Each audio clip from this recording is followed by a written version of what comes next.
Hello and welcome back to Blockout Party.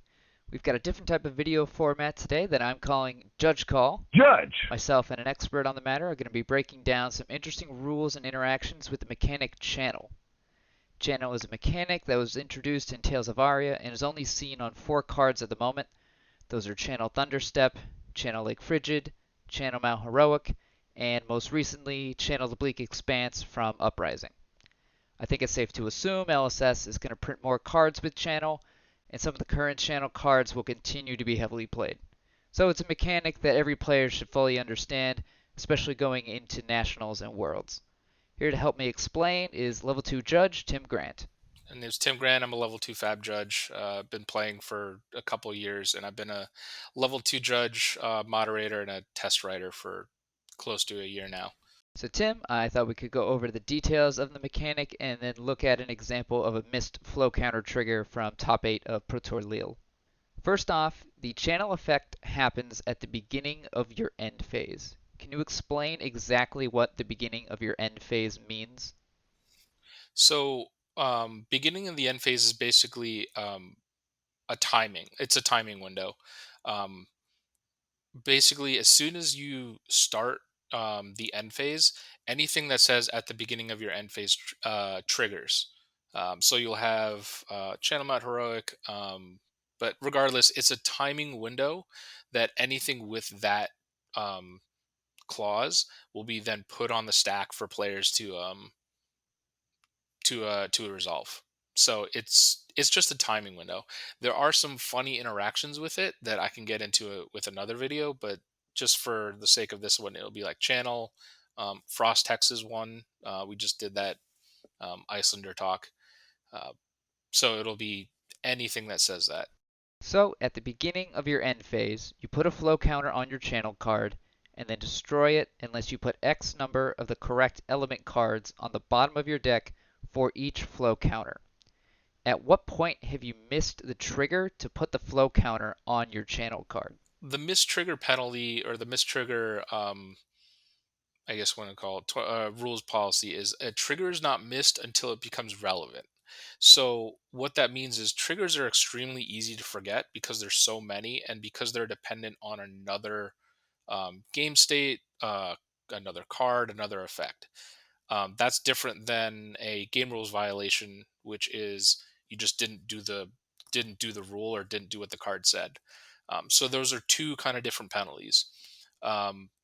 So basically, with a miss trigger, and when we say it's missed when it becomes relevant, is let's say um, you're just going through your end phase and you have multiple end phase triggers, like you have the frost hex with frostbites and a channel Mount Heroic out. um, let's say you're going through the frost hexes, you're taking the damage, and then you put a card into your arsenal and you forgot the channel Mount Heroic trigger. Because you haven't actually really advanced the game state, because we can rewind that within a split second, just pick the card back up. um, we wouldn't consider that a mistrigger. You just rewind and put the trigger on the stack and deal with it.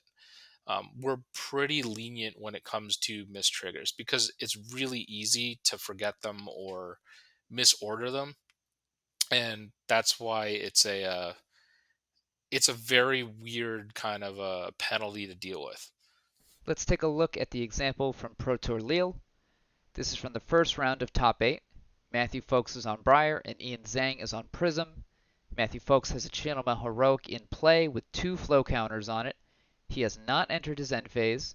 We see him pointing out that he has 3 Earth cards in his pitch zone, but of course, without adding the flow counter to his Channel Mount Heroic, he places a card in his arsenal and puts all 4 cards in his pitch zone on the bottom of his deck. Yeah, see, there's 4 cards, goes right on the bottom. That's the wrong timing.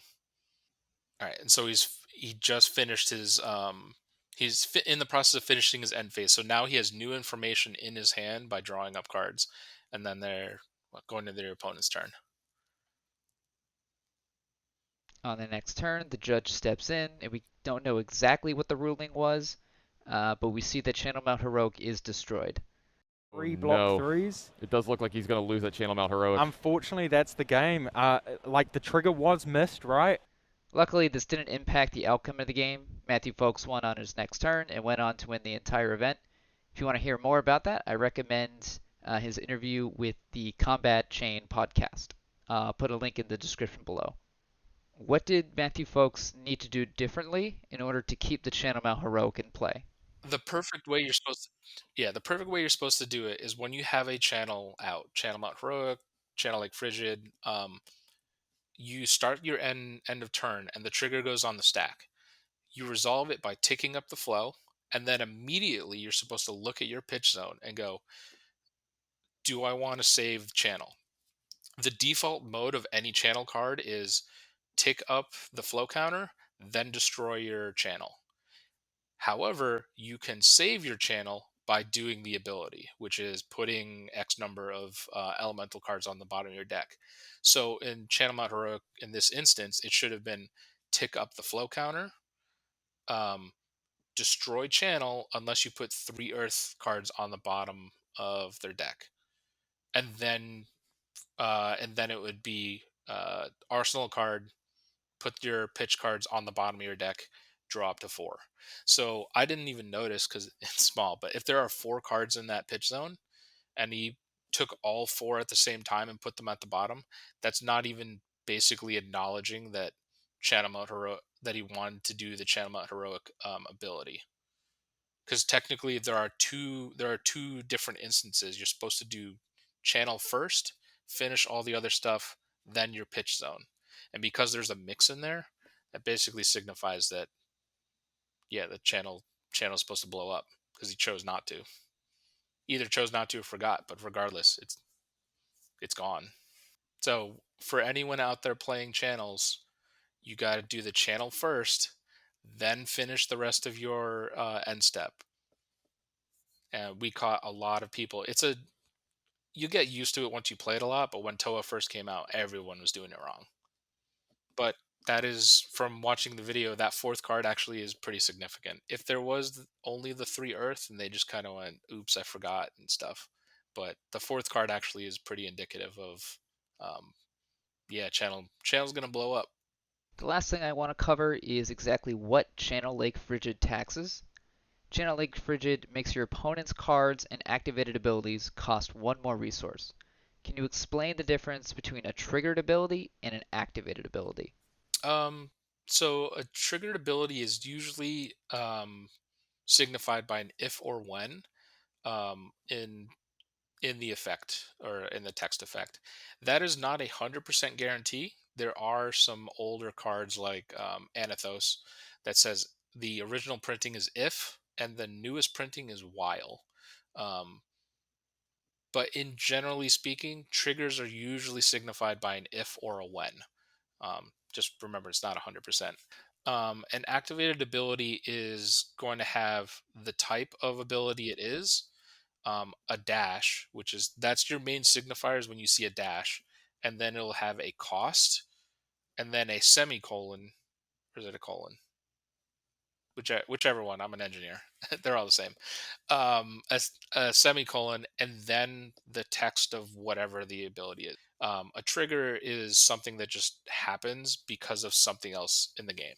So the other thing Channel Lake Frigid taxes are cards, which sounds straightforward, but I've had newer players ask if defending with a card is considered playing a card, and therefore costs one more resource when there's a Channel Lake Frigid in play.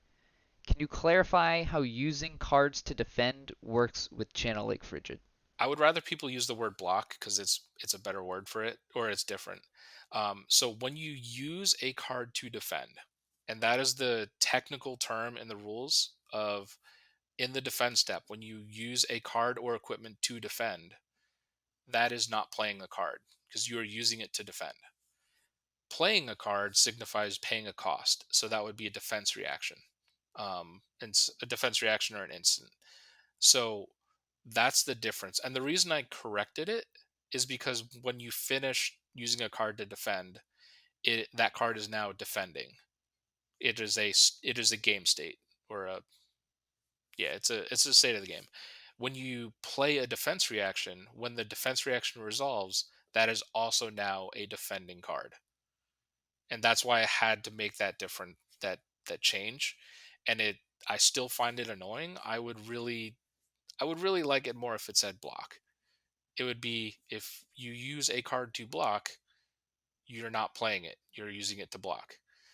If you're playing a defense reaction after it after it resolves, then it's defending. So we need a couple little more degrees of separation between all the words. So it's when you use a card to defend in the defend step, you're not playing it. You're using it to defend. When you are playing Sink Below in the reaction step, you are playing a card, which is then taxed by channeling frigid. That is the main distinction between how that works. Alright, that should do it for this video. Thanks again, Tim, for educating us all. Let me know in the comments if there are any other card interactions or rules questions you'd like to see explained on the channel. Please be sure to subscribe and like the video. Thanks for watching, and I will see you all in the next one.